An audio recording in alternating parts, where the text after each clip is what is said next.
반갑습니다. 이 시간에는 반쪽짜리 해방 이제 어떻게 해야 하나 이 주제를 가지고 간략하게 한번 이야기 나눠보도록 하겠습니다.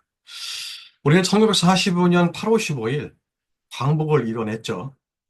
화면에 보시는 것처럼 수많은 우리의 국민들이 광복의 기쁨을 맞이하고 있습니다. 그리고 일제가 우리나라를 35년 동안 통치했던 식민 지배했던 바로 그 조선총독부 앞에서는 일장기가 내려지고 그리고 남산에는 우리 태극기가 휘날리게 됐죠. 자, 올해가 여러분 광복 81주년인 거 아시죠? 예. 올해가 광복 81주년입니다. 거의 100여 년이 가까워 오죠.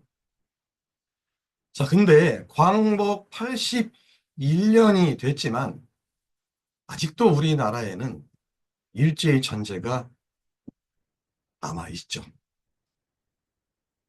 자, 평생을 독립운동에 투신하신 희산 김수환 선생은 해방 이후인 1964년에 해방 이후 최초의 독립운동사를 저술하게 됩니다. 그게 바로 한국 독립사죠.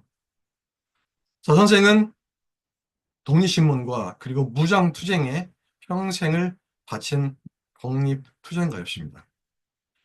자, 선생은 이 책의 서문에서 이렇게 얘기합니다.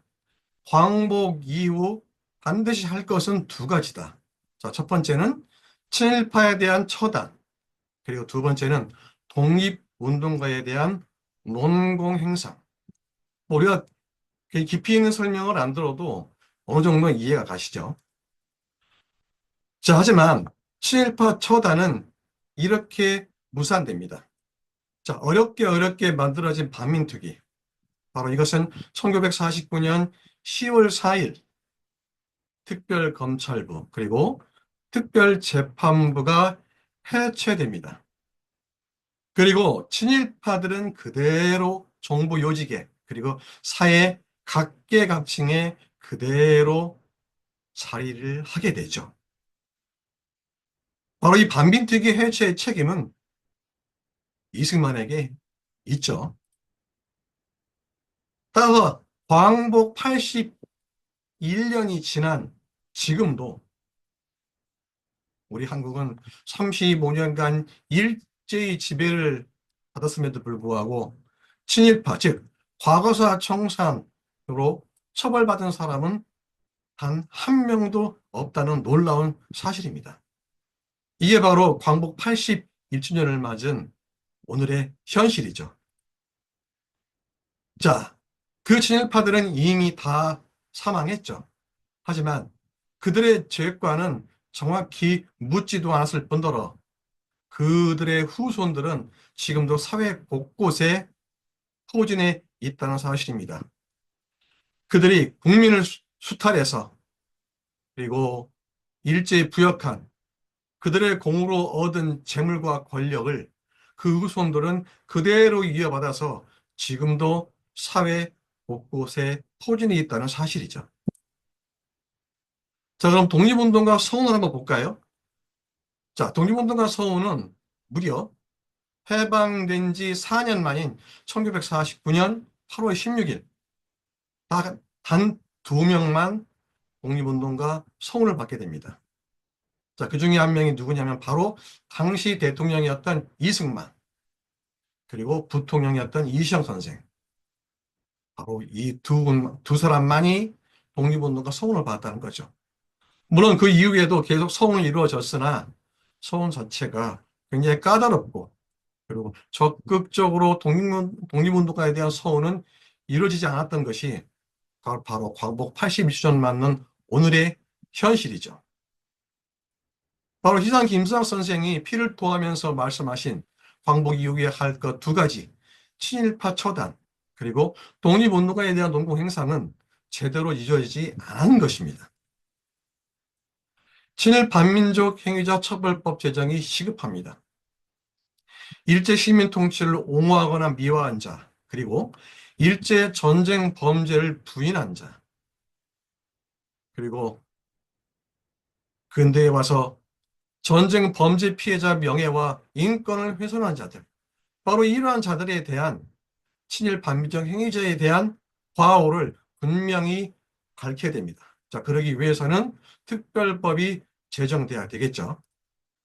자, 근데 이게 특별법이라는 것은 바로 현재는 굉장히 애매하게 되었다는 사실입니다. 그래서는 친일 반민족 행위자 등급화가 필요하다고 합니다. 바로 기준이 필요한 거죠.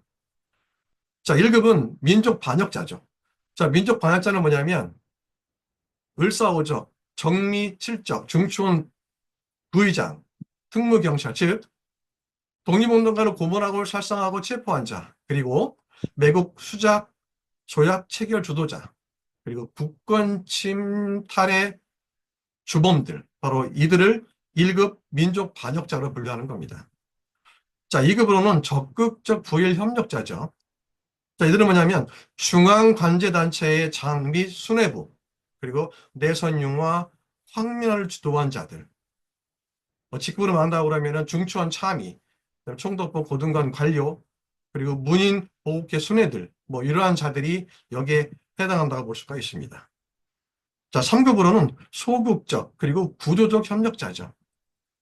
자, 여기에는 전시 체제기 강제 동원 및 관제단체 단순 간부 명의 등재자, 그리고 생계형 또는 직무수행 연장 성산에서 행정관료 및 지방 유력자, 그리고 일제 압박에 의해서 예술작품 출품 및 일시전 강연 참여, 이러한 사람들이 포함될 수 있겠죠. 자, 4등급으로는 참작 대상 협력자로 볼 수 있습니다. 협력행위가 존재하나 강요와 위력에 의한 비자발성이 명백한 경우, 바로 이렇게 등급화를 정확히 해서 그들의 친일 반민족 행위를 낱낱이 알리고 그들의 과오를 명확히 하는 것이 중요합니다. 여러분, 우리나라가 어떤 나라입니까? 항일 독립운동을 기반으로 건국된 나라, 바로 우리의 자랑스러운 대한민국입니다. 우리 대한민국은 그냥 건국된 나라가 아니죠. 수많은 독립운동가들이, 그리고 수많은 백성들이 일제와 대항해서 독립을 위해서 항일 독립운동을 기반으로 건국된 나라, 바로 대한민국인 겁니다. 오늘날 해방된 지 82년이 되었지만 저는 진정한 해방은 되지 못했다고 봅니다. 왜냐하면 친일 반민족 행위에 대한 올바른 처단도 되지 못했을 뿐더러 그 이후에 그들의 행적, 그들의 과오가 제대로 알려지지 않고, 그리고 그 후예들이 지금도 그 자리에 그대로 있다는 사실, 이거 하나만 보더라도 우리는 진정한 해방이 되지 못한 바로 대한민국입니다. 민족정계를 바로 세우는 것은 바로 이겁니다. 이들에 대한 올바른 과오를 알림으로 인해서 비극적인 역사가 반복되지 않게 하는 것. 바로 이것이야말로 광복 81주년을 맞은 우리가 우리 세대에 반드시 해야 될 그러한 큰 과제라고 생각합니다. 바로 이러한 과정을 거쳐야만이 우리의 뼈아픈 역사가 반복되지 않을 것이라고 저는 확신합니다. 감사합니다.